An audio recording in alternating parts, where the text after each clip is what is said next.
it's Yulia here. How are you doing, guys? Right now where I am, the weather is pretty nice. Not too hot, not too cold, just enough to feel comfortable.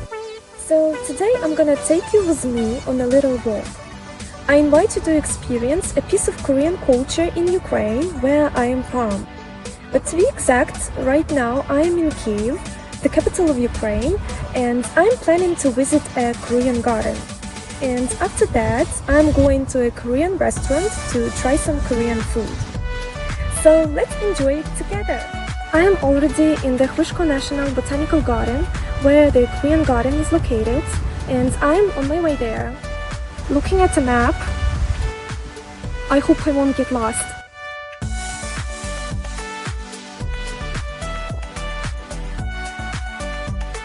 So while walking, I want to tell you a little bit about this garden. So this garden was created back in 2012 to celebrate 20 years of diplomatic relations between Ukraine and South Korea. It was built with the support of the Korean government and the Embassy of Korea in Ukraine. But what makes it really special is that it was designed and built by Korean artists using authentic materials brought straight from Korea. The garden is actually a replica of a traditional Korean garden from Changdeokgung Palace in Seoul, a UNESCO World Heritage Site since 1997. Alright, be here!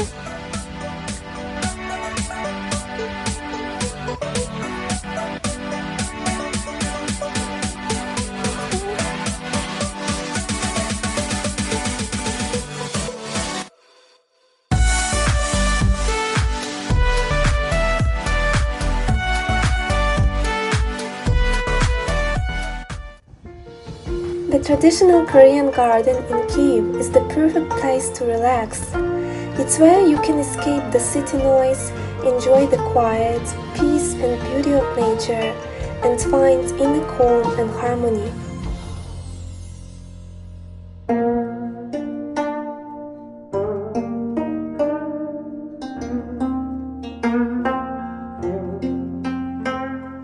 The garden is full of details that make you feel like you've stepped right into Korea. The walls and garden gate. The walls are decorated with patterns inspired by the sagunja, or the four gracious plants: bamboo, orchid, plum blossom, and chrysanthemum.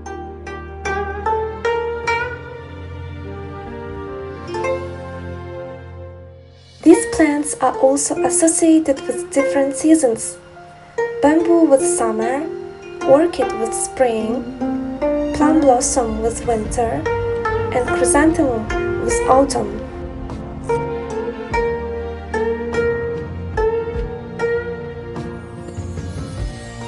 The garden gate is designed based on the architecture of Huwon, the so-called secret garden at Changdeokgung Palace.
You'll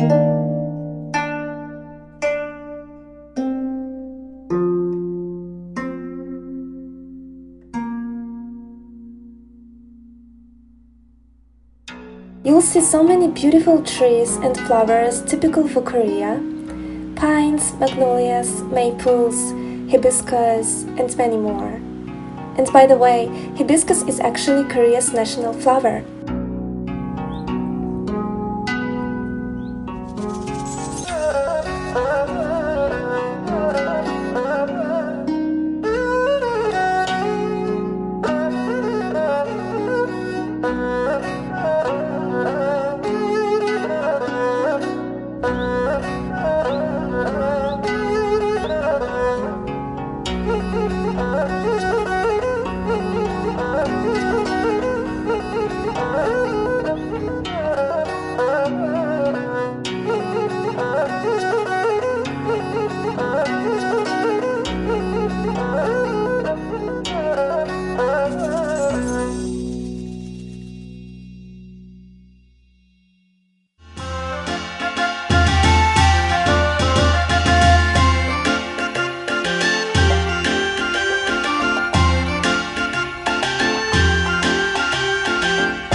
The pavilion was built by craftsmen who actually came here from Korea, and every bit of painting you see was done by hands. The pavilion is called Eronjong, which means love for the lotus. It symbolizes the courage and strength of Korean scholars, even if tough times.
cozy little corner of Korea in the middle of a Ukrainian city truly impressed me. I especially loved the painted decorations on the gate and pavilion and the beautiful roof tiles. I even tried googling similar gardens in Europe, but there ain't that many. That's yet another reason I'd love to come back here again and again. So, if your country has a Korean-style garden like this, let me know in the comments. I'd love to hear about it.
Hryshko Garden actually has sections inspired by gardens from all over the world.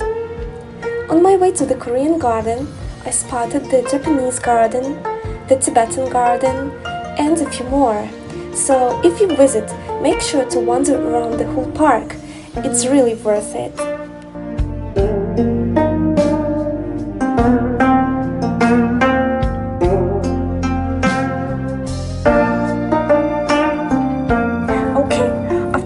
Some time out in nature, I've worked up quite an appetite, and now I'm heading to a Korean restaurant.